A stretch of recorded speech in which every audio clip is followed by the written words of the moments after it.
I have made a good friend here in the UK, a local who also, like me, likes to dabble and fix up instruments. Not to the business level, more of a hobbyist, somebody who just loves music, a retired person who has enough skills to be able to adapt them to setting up various instruments, mostly guitars. And we had a conversation the other day. We were talking about how 10 years ago, 15 years ago, we used to buy all kinds of projects on eBay, take a chance on them, some of which would work out, many of which would work out, and some of which wouldn't, for a healthy investable amount of money. And that how recently we just can't find hardly any projects without paying through the nose, without paying more than the risk is worth for a broken or damaged guitar. And I have been scouring eBay here in the UK, and I had this problem in the US too. So it's not just any one of them. It's in general, if you like. And I have to agree. I used to put all projects and possible purchases of instruments that I think I'd be able to fix up and either keep or flip. And I used to put them in my watch folder, and sometimes there would be dozens, hundreds even, in there at one time. And I would go through, look at the pictures, and make decisions. Now, when I do that, I do a couple of hours, for instance, scouring, and you go through your watch folder, and then you sort of kick some out because they have details or pictures in there that you didn't see the first time, and you're left with two or three things, and you look at them and think, well, they're a little bit high priced. I don't know if I want to spend that on that particular guitar. And I'm talking about no name or very, very low profile branded guitars that have issues, either setup issues or structural issues. So things that you can fix. Now, if you've got something that has absolutely horrible action and obviously needs a neck reset, you have to have a certain skill level to even bother getting that guitar and trying to fix it. There's no point getting that guitar if you don't have a high skill level at lutherie. So, but even things like, loose braces, loose tops, where the seams are coming apart, or necks coming out of their mortise, or setup issues are becoming more and more rare. You see people who put on absolutely trashed guitars on eBay that you would have got for, I don't know, 15, 20, 25 pounds dollars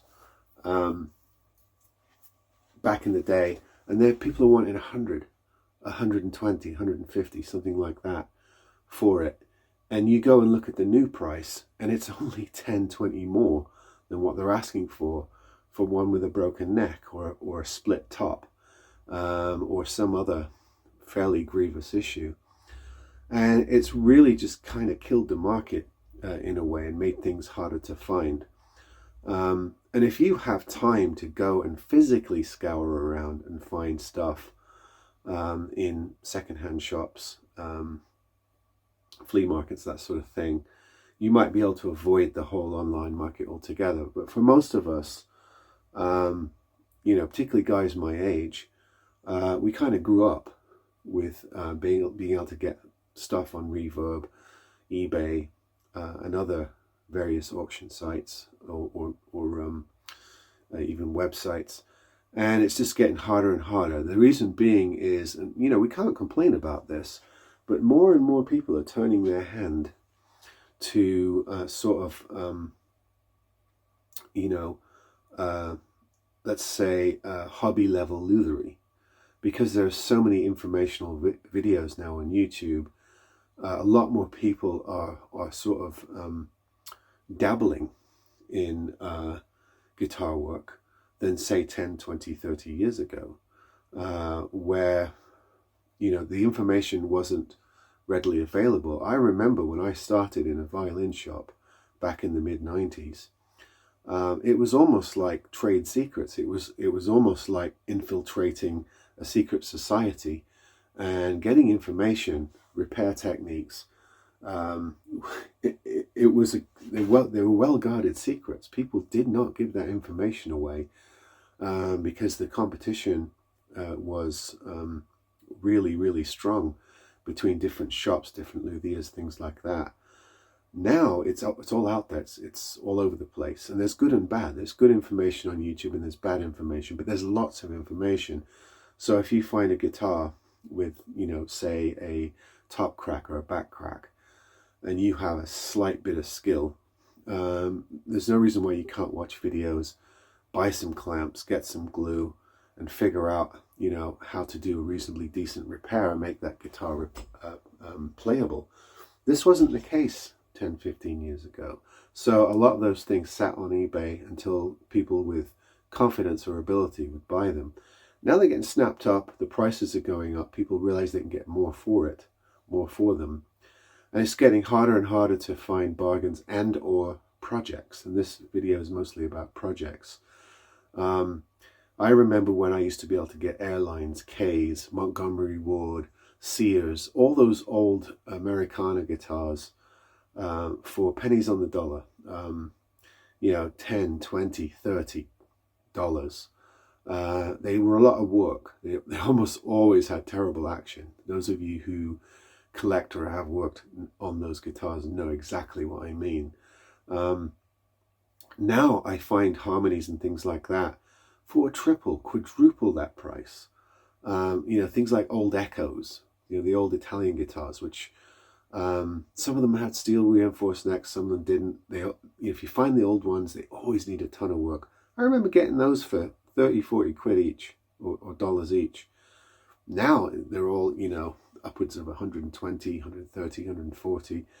If you can fix them, you're not going to get much more than that reselling them, particularly with scars on them, like top cracks and things like that. So it's really made the business of finding projects difficult. Now, my friend does not dabble in Airlines and Sears and Montgomery Ward and all that sort of stuff. He's looking for vintage stuff, and it's even worse in that category. He tells me regularly, I can't find anything anymore on eBay. I just don't buy on eBay anymore because I can't find anything. The old Fenders gobbled up, the old Gibsons gobbled up, even the old Epiphones gobbled up. If you find them, the prices are absolutely skyrocketed, and the condition is, not worth the price they're asking for, even fixed. So it's become sort of a real challenge, and those of us who do this sort of stuff are constantly looking for new venues, new areas to find these sorts of instruments. If you have a repair shop and people are bringing in stuff for you to repair, that won't dry up. People will always have stuff for you to repair. But if you're looking for guitars to sort of fix up, there's a lot of flippers out there, and you'll know what that means if you're one of them. It's becoming more and more difficult, even for new guitars. We all used to buy on Rondo, we all used to buy from Thomann, we all used to buy from these very cheap sort of online catalog companies, fix them up, mod them out, and occasionally keep or resell at some sort of profit level. That's kind of gone.